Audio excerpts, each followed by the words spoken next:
ire lóde tó ní ọmọọba dúdú ètí ọkọrọ mọmọ tún ti dé bí ìṣe mi.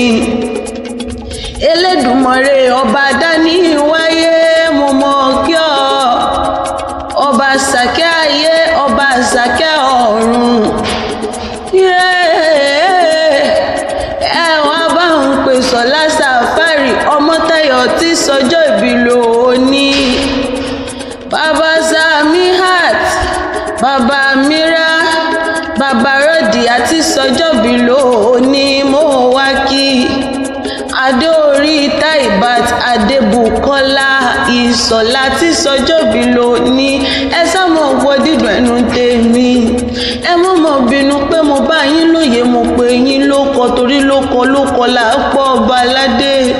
Àní lóko là á pè ìjòyè.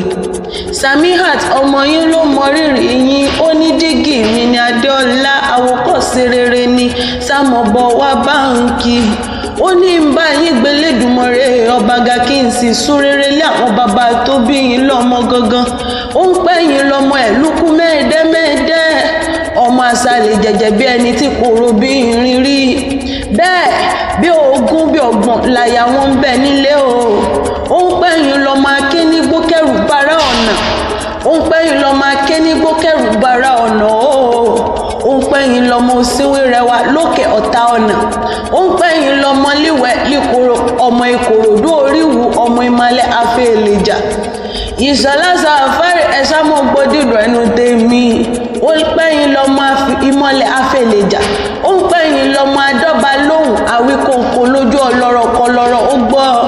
Ǹjẹ́ bó bá gbọ́ kí ni yóò fi bàbá tẹ́ ẹ̀yìn sí ẹ̀yìn lọ́mọ Ìkòròdú oríwu ọmọ Ìkòròdú ọ̀gá ọmọ ìmàlẹ̀ afẹ́ èlèjà. Ẹ̀ṣá mọ́ gbọ́dìdọ̀ ẹnu tèmi. Ó yẹ ẹ tẹ́wàdúrà kí n mọ̀ wúre fún yín torí ẹ sọdún èyí nínú owó alẹ́ òní sọ òmíràn nínú òsì lágbára Elédùmarè ọba. Ọdún ìdùnnú, ọdún àlàáfíà, ọdún ìfọ̀kànbalẹ̀ ńlẹ́ mọ̀ ṣe lọ́jọ́ ayé yín o. Happy birthday to you o. Àṣeṣe tún ṣe lágbára Elédùmarè ọba.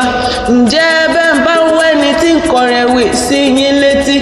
Adéọlá Akéwì lèmi jẹ́. Èmi lọmọba dúdú ètí ọkọrọ. Happy birthday to you o.